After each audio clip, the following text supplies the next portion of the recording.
Well, Sellers starts off this topic 1.2, so not a lot of decimal places in this. It's one of the major claims. Language exists as a system of norms and roles. Now, we hear that today, and I think, well, yeah. What else would it be? But I think it's worth asking, who else in 1950 would have said this? And the only one I can think of who would have is Wittgenstein. The philosophical investigations wouldn't come out for 3 years yet. There is talk like this in the Blue and the Brown books, which have been around for a while. But this was not the way people thought about language. They thought about language as calculi. That's the way Carnap thought about it. Sellers still thought that Carnap agreed with him about this because Carnap was laying down rules in a meta language. But Sellers and Quine, between them, were the ones who really tried to bring Carnap's thought about artificial languages to bear on natural languages. And that was really the source of their critique of him. If you think about Quine, saying that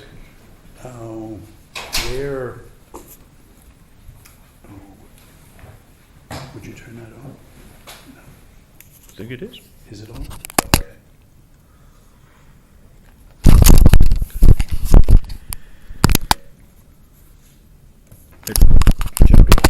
Okay, good.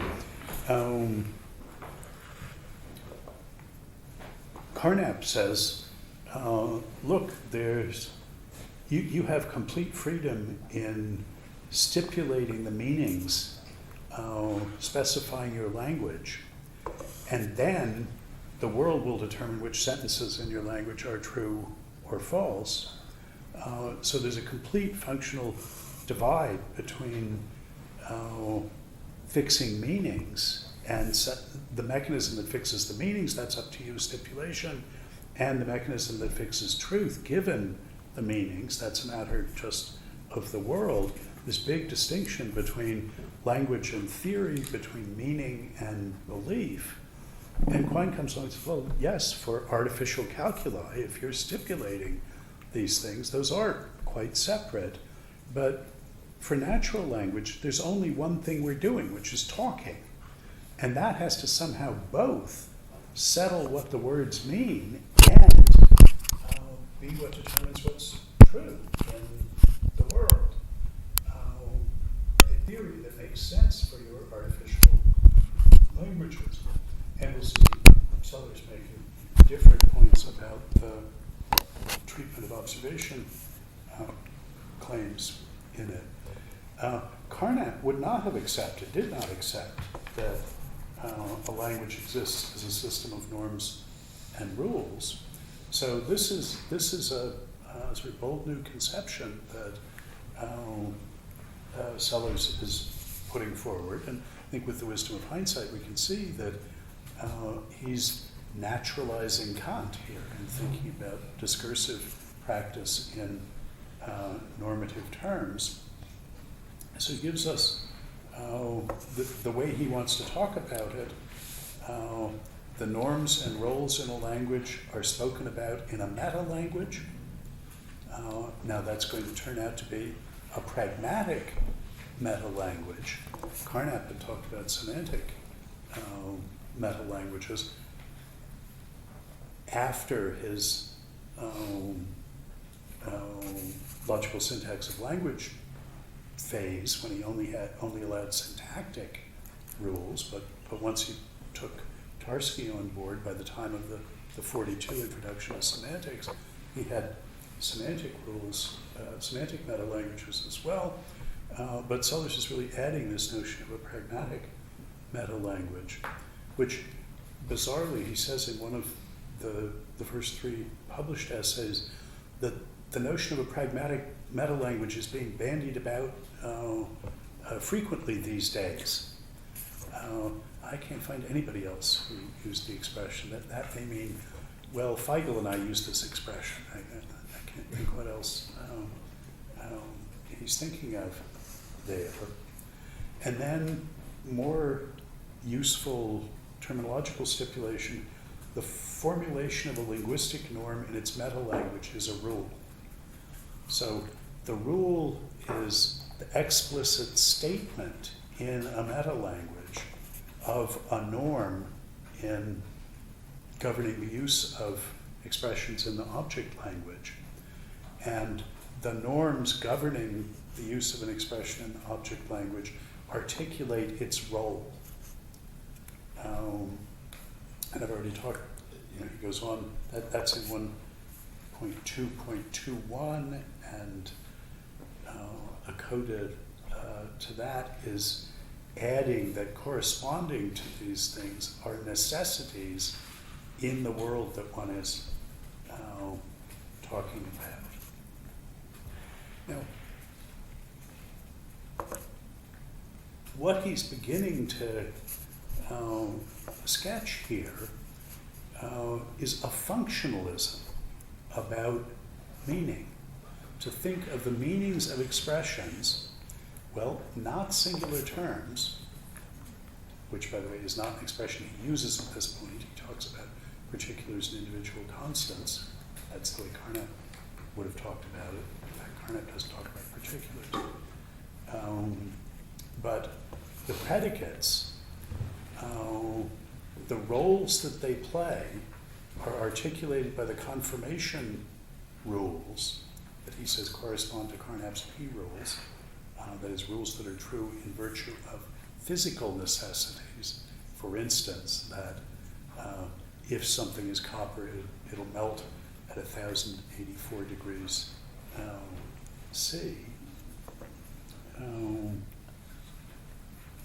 And he says those primitive predicates are implicitly defined by those metalinguistic rules expressing norms governing their use, and those norms are norms of implication, he says.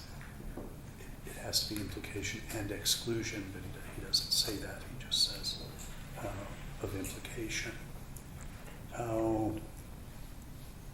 He would, over the course of the next decade, articulate a functionalism about semantic notions that we see here for the first time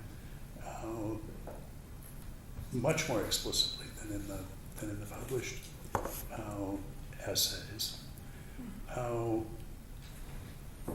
Then, on the basis of a semantic theory of mindedness, at least of intentionality of sapience, which he officially announces in the 1954 a semantical theory of the mind-body problem, a semantical solution to the mind-body problem, which is his response to Feigl's identity theory of mind and body, will extend this to a functional theory about intentional states. Functionalism in the philosophy of mind was the great achievement of the 1960s. And Sellers is way out in front of this. And in particular, the kind of functionalism that comes in the 60s, Putnam being the avatar of it, is computational functionalism, specifically Turing machine functionalism, saying that to talk about a belief as having a certain content is to talk about the role it plays in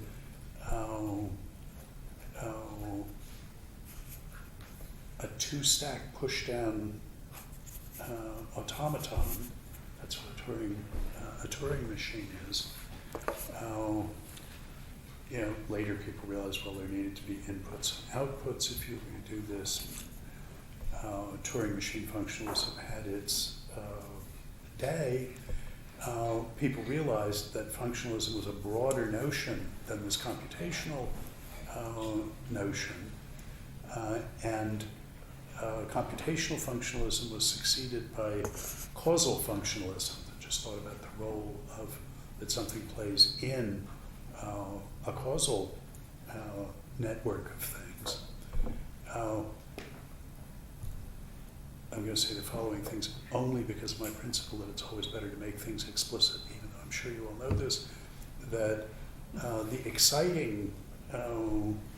what excited people about functionalism and the philosophy of mind in the 60s when it was shiny and new was it was the first new way of thinking about the relation between minds and bodies, sort of in living memory, or more, hundreds of years.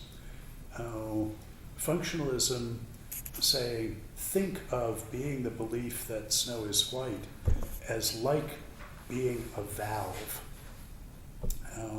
in a hydraulic system where you've got pumps and filters and valves, and those are all functional roles that things can play.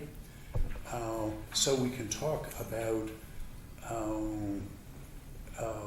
valves and pumps and filters where the fluid that they're controlling the flow of is electricity rather than water, and the valves end up being vacuum tubes or transistors, and the pumps are generators, and the filters are rectifiers. When you're talking about something as a valve, you're talking about the role it plays in the system, not what it's made of.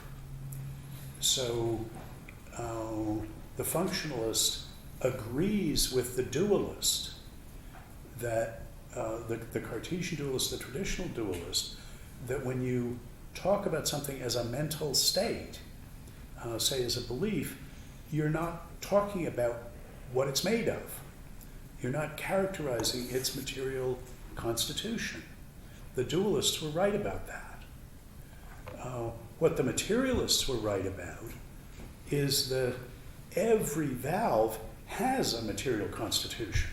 There's no non-material stuff in systems that have valves in them. So there was something that the materialist was right about, but you weren't talking about the material stuff it was made of. That, when you talked about sort of its content, its being a mental state, that's what the dualist was right about. So here was this way of synthesizing the insights of materialism and dualism in this new form, functionalism. So this was exciting. It would be a significant period of time, and I think this is still not well understood, before people added a third kind of functional system, normative functionalism, where the relations that defined the roles that things played functionally were normative relations of how it was appropriate to move, how you were forbidden to move. That's where Sellers starts, is with a normative functionalism. And this would be one of his core ideas going through. It's the main idea, which he then adds other things to get his notion of, to get what's expressed by dot-quoted expressions, as we'll see in later things, which is a way of talking about functional roles. Sellers also is already thinking about functional roles where the functional system is not between somebody's ears, but is the language in use, the norms and the roles of a public language. And again, functionalism in the 60s, nobody thought about things larger than a single human head. Again, just in the mode of better to say it than not, the apparatus that we then ended up developing in order to talk about functional goals is Ramsification and realizers, where Ramsey already in the 20s, well, everything about Ramsey is in the 20s because he died when he was 24 years old in the 20s. Said take a theory and for each of its predicates, take a theory in a first order, so a set of sentences in a first order quantified language, and for each of its predicates, pull it out and put in a predicate variable bound by an existential quantifier. And now you've got a theory that says there are things that stand to each other in some set of relations. All you've got is the skeleton of it, the Ramsified theory. And now we can talk about different things being realizers of that theory.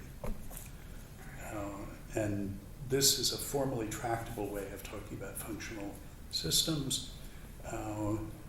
You've got to leave some of the predicates unquantified in it in order to get a structure, and those could be computational relations, or they could be causal relations, or they could be normative relations, they could be mixes of all of those.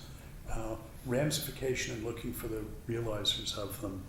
This apparatus, really David Lewis is the one who sort of gave us this conceptual apparatus, worked it out, sort of showed how to do things. The Canberra plan in the philosophy of mind, which is a set of theses. You can Google it and get the official statement, but it relies heavily on the Lewisian Ramsified version of functionalism. Sellers had a different apparatus for talking about this and different paradigms of it, but he was a functionalist before anybody else was a functionalist. This was a central part of his thought, and this is really the first place we see it. This idea, all right, you can read it into the to the published essays of 47 and 48, but here is where he's really explicitly saying this. And in 1.23, so a fairly central thing, the roles which make up a language may be played by different materials. So French, German, and Turkish can be regarded as different specifications of one system of norms and roles in terms of different qualities, relations, principles of composition, and so on. Now, we'll see that 3 years later, he gives the example of, and he's still articulating this functionalism, he gives the example of Texas chess to explain this point. Texas chess is chess, he insists. It's played on the counties in central Texas that are laid out on an absolute grid a mile on a side. And you have an 8x8 grid of these, and you make a move by driving from one county to another. The queen is a pink Cadillac, and the king is a blue Cadillac. The Texans are willing to use Volkswagens for the pawns, but you play chess by driving from your car from one county to another. The pieces are, the material pieces are very different from the pieces of wood, but it's the same game. And he's thinking this way about the difference from the languages. He'll later on say, rot means red on the other side of the Rhine. is saying that the noise, rot, plays the same role in the German game that red plays in our game, just as the pink Cadillac plays the role of the queen. Those are material differences, the same functional role. And he's got that picture already here.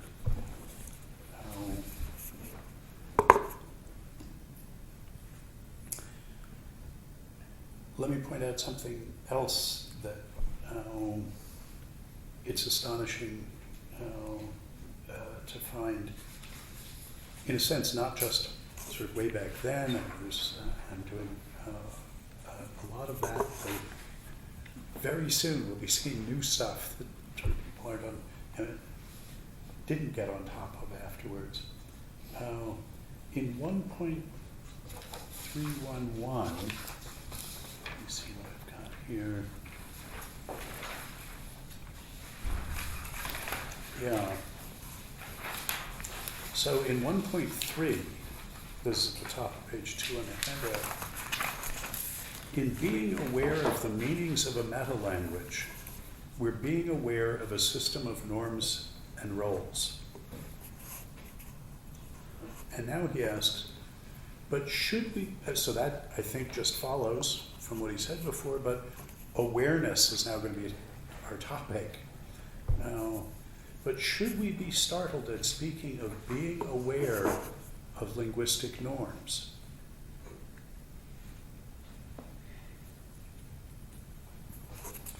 And now here, a debate that came up later that I think it's useful to lay alongside this. When Gareth Evans and young John McDowell heard Davidson speaking, giving his Locke lectures in Oxford in the middle 70s, what shook McDowell out of his dogmatic slumbers and changed him from an ancient philosopher to a philosopher, period. Davidson's view was that what you could literally hear when someone spoke was the noises that they made, and that your understanding them then was you consciously or unconsciously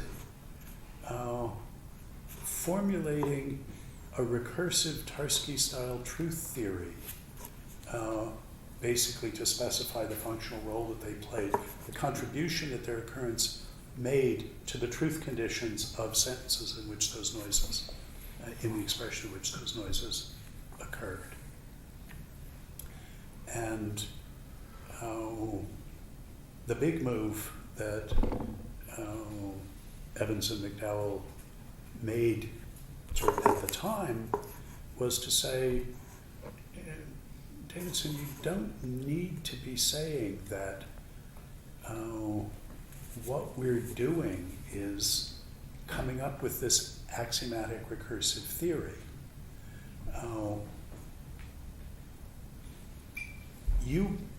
Your theory is that what the understanding consists in is grasp of the contribution that these things are making to, that the occurrence of these substantial expressions is making to the truth conditions of sentences in which they occur. But that consists in your actually being able to project and recognize how something is used. What's true is that the only specification of an ability like that that a theorist could give would take the form of a recursive axiomatized theory, truth theory. But that doesn't mean that that's how the ability is incarnated in people. And Davidson took this point and characteristically not only accepted this emendation, but claimed that that's what he meant all along, even though it's patently not. For a decade, he had been putting it this other way. But he realized, yes, this was actually what I should have been saying. This was the truth I was expressing. But McDowell not Evans, who had other interests, went back and thought, this is phenomenologically just wrong, that what we hear when someone speaks is the noise that they make. He says, you can, with an effort of attention, just hear the noise, but you do have to do a kind of bracketing in order to hear the noise.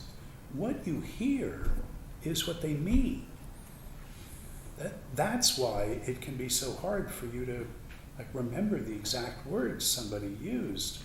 You remember what they said, but did they use this word? Did they come in just this order? It says when you're speaking when the person's speaking in your native language you have mastered, and there isn't any sort of funny business about it. What you're aware of, what you hear, is the meaning.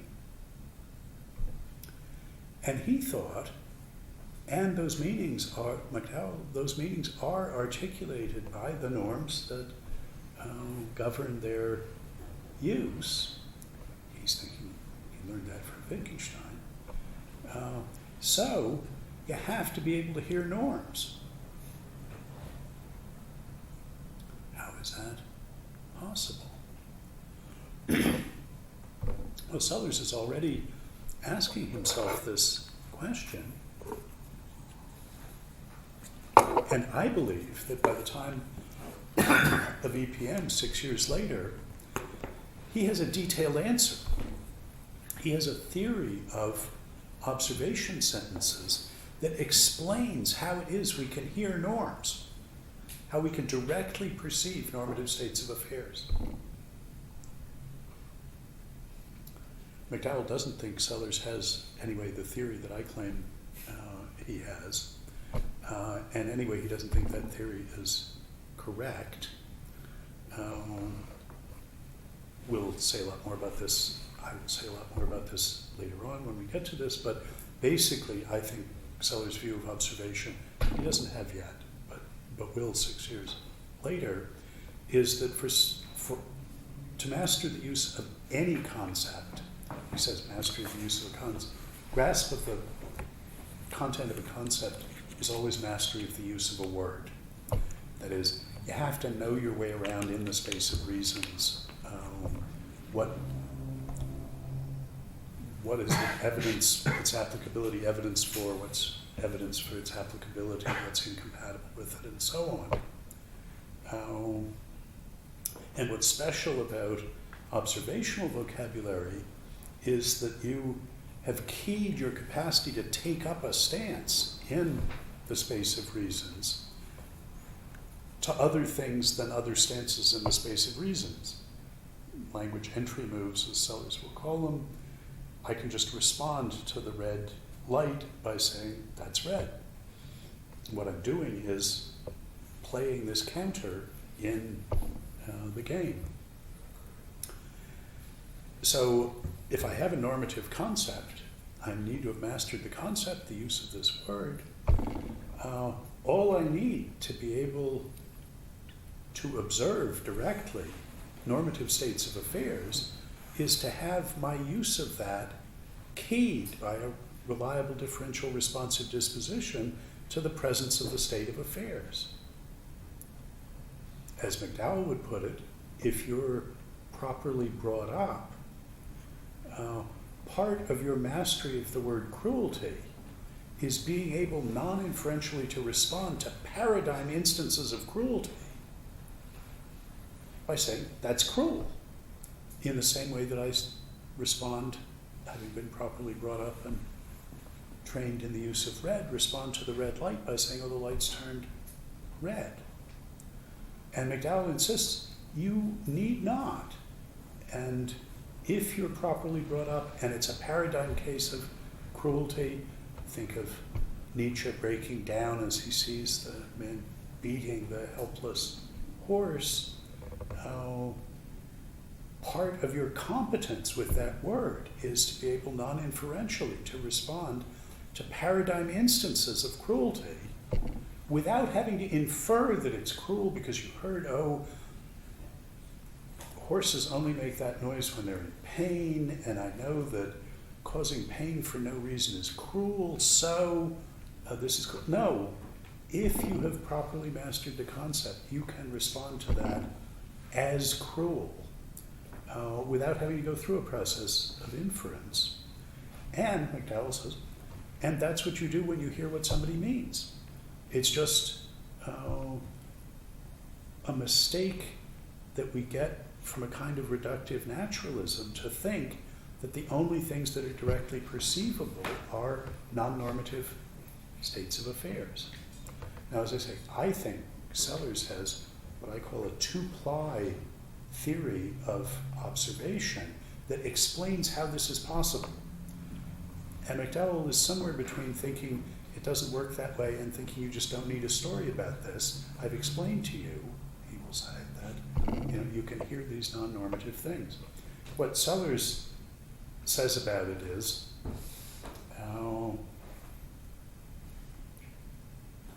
well, you can know about moral norms, which I think is, it's like the McDowell move, but I think it's sort of saying, don't you? Or are you the immoralist who says, no, I don't know anything about moral norms, it's not possible to be aware of these things?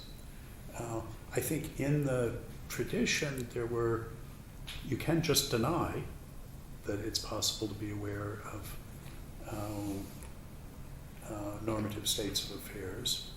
Or you can say, well, we can be non-inferentially aware of them because we have this special faculty of moral or other normative intuition. Moore makes noises like that. And that's like the way you find out about red, but it's special for moral and maybe for other normative things. Do you have one for the norms of etiquette too? You have a special intuition about that? Or it might be that we can be aware of them, but only inferentially aware of them.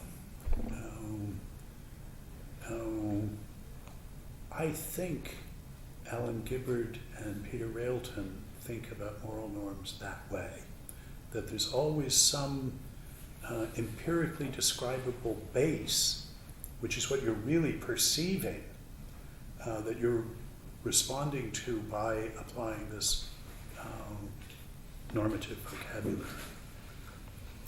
But Sellers' view is going to be, and it's McDowell's view, and I'm differing only in seeing Sellers as giving us a mechanism to make intelligible the direct, non-inferential observability of normative states of affairs. You can't always tell when something's red either. Sometimes it's dark. There's conditions under which you can tell, but in principle, there's no issue about that. And that's the view that Sellers is sort of announcing here, that he's going to have to give us some cash for eventually. But this is a maximally interesting issue, and he's saying, should we be startled at this claim of mine that you can be aware of these things? And this is actually how he introduces the topic of awareness here. And now if you jump down to the middle, past the middle of page 2, awarenesses are mental symbol events or tokens. To be aware of something is to respond to it by tokening something that plays the right kind of role in a language. It's Plater's slogan, grasp of a concept is mastery of the use of a word, we're seeing here. So to talk about awareness is to use a semantical meta-language. It's to talk about tokening things. Now here he distinguishes in 1.5 and in 1.6 two senses of awareness. One is producing a token that designates the thing of which you are aware. Let me try and make this a little bit plausible. There's a sense of awareness that encompasses sentience, I think, where to be aware of something just is to respond differentially to it. So think about the deer that's bounding through the heavy woods,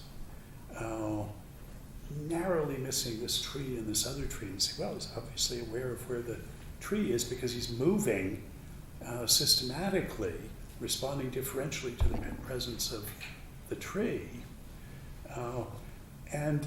We're talking about that as sentient awareness because we think it's at least accompanied by some sentient awareness.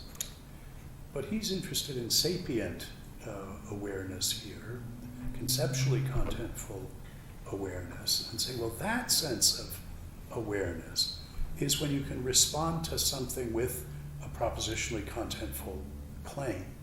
Proposition isn't one of his words in this essay, but by applying a declarative sentence to it, applying a concept to it.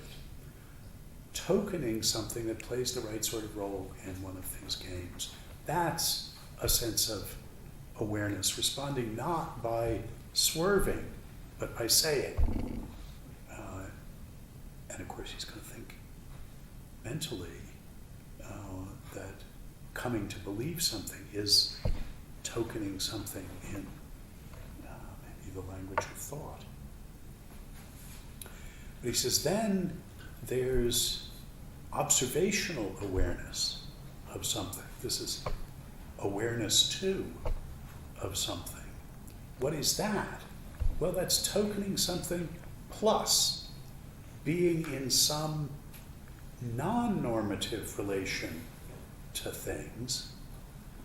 And he says that's being aware in the first sense, not only of your tokening, but of what the tokening designates. That's awareness too. To talk about awareness too, he says, is to use a pragmatic meta-language, not a semantic one. Not just a token, to produce a token that stands in this designation relation, but to use it in such a way that you're aware both of the tokening and of the thing that it designates in this first sense of awareness.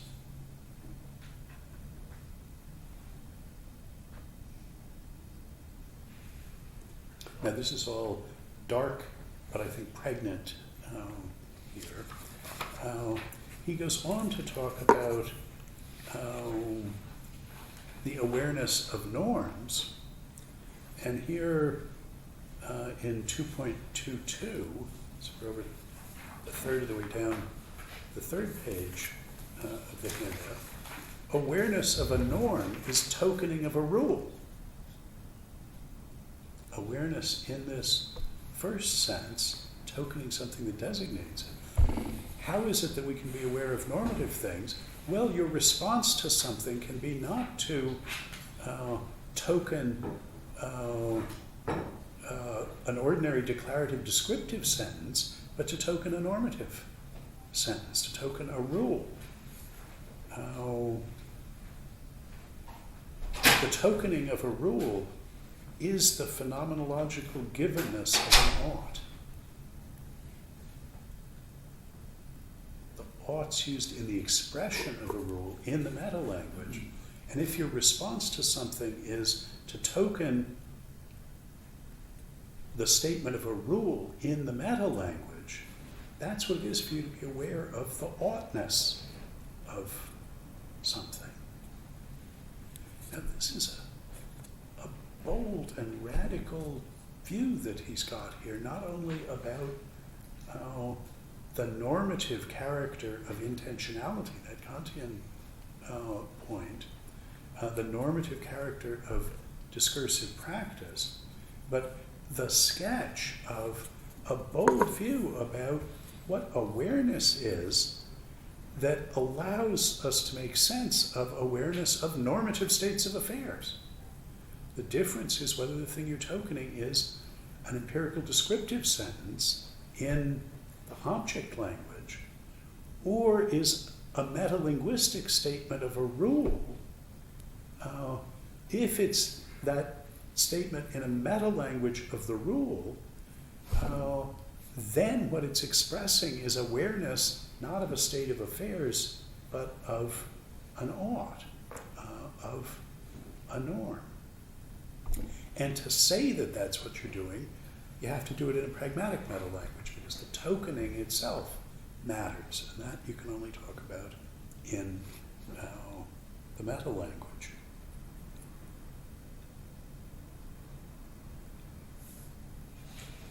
Now, he gestures at this account of, at what I will call the two-ply account that comes to full fruition of observation, that comes to full fruition in EPM, here in 2.3233, a little bit up on page 3.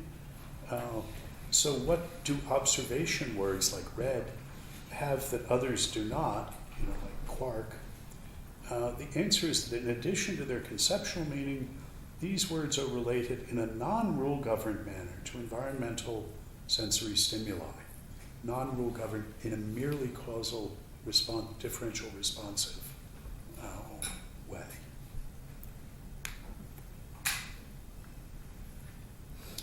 And here he,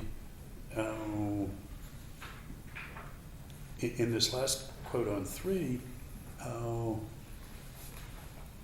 makes an observation that will be of the greatest importance to him going forward, that one and the same kind of utterance may both serve a rule-governed function, play a role in the language, be conceptually contentful, and be a conditioned response to an external or internal stimulus. That's what observation tokenings are going to be. They're going to play a role both as norm-governed and so conceptually contentful, and in the causal order, as elicited reliably by certain kinds of stimuli. Now, I'm running out of time, and I want to say something about aboutness.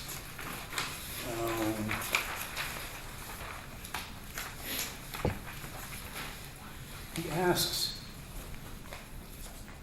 what are we doing when we say that our language is about the world? His picture is the language is about the world in which it's used, in which the tokenings, those events, happen. But how are we to understand the aboutness that you get? That this is generally the indexical view, that the language is about the world in which it's used. But what is that aboutness? And he has two things that he tries out. He says, in some of these passages we said,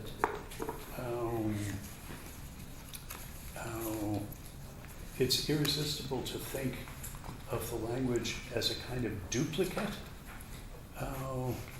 of the world.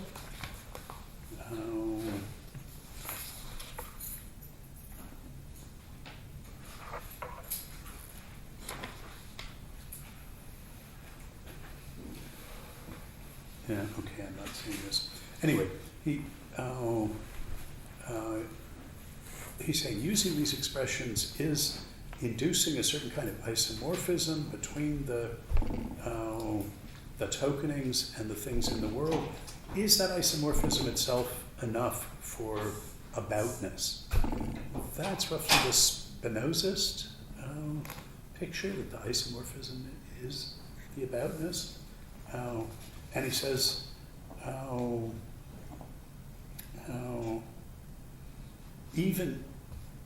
he remarks that there's that isomorphism, even though one side of it is normative and the other side isn't, which is what Spinoza didn't see. But so it's just, no, it can't be that, because all the worlds in the same family are isomorphic to each other. That they all have the same primitive predicates related in the same way. Maybe there's more particulars in one world than another, but it's not an exact isomorphism in the mathematical sense, but it's still, the structure of all those properties is isomorphic. That's what's defining the content, defining the families of them. Well, then, is it awareness that we use to define aboutness? And here he's torn.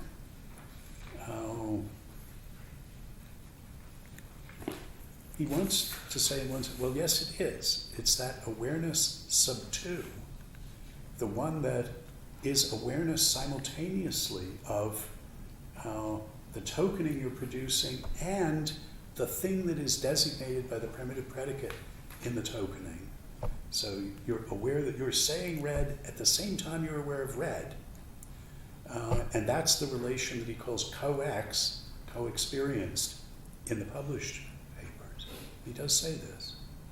But he also, if you look at these things, says, but it can't really be awareness that explains the aboutness, because awareness is a matter of designation. Awareness is a matter of tokening linguistic expressions.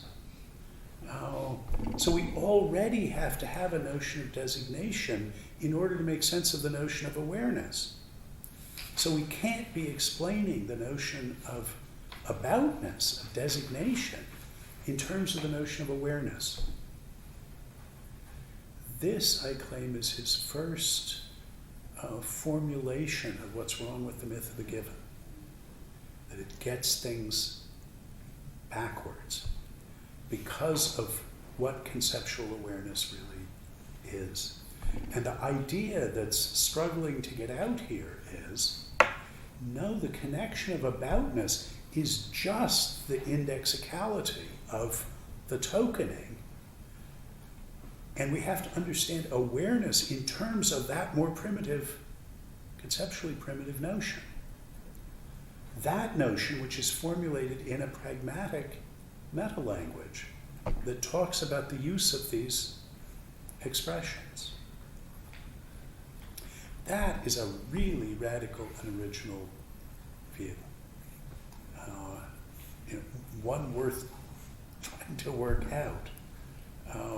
But he's trying to get a notion, as I say, he's still struggling because he still has that coex idea where the experience of the raw redness, the kind of thing that the logical empiricists still kept. They were just gluing them together with logical glue now. But we're seeing for the first time his realization, actually that can't do the work. That can't do the semantic work. There's a kind of thing we could only say in a pragmatic meta-vocabulary about the indexical application of this token in this world that has got to be the lever that we use to understand aboutness, designation, and so on, and then use that to understand awareness. Even the awareness of red things is not primitive. It's something you have to understand semantically, ultimately pragmatically, in terms of the use of the language. And that's the radical thought that will flower into the criticism of the myth of the given in EPM. And this is the first place that we see a trace of that. It was sort of pure coex in the other essays, but sometime between 48 when he wrote that and 50, the spring of 50 when he's doing this thing, this idea is trying to get out. So, I mean, we're obviously going to be following that idea out some more, but that's the surround with which I recommend that you go back and read these passages on the handout.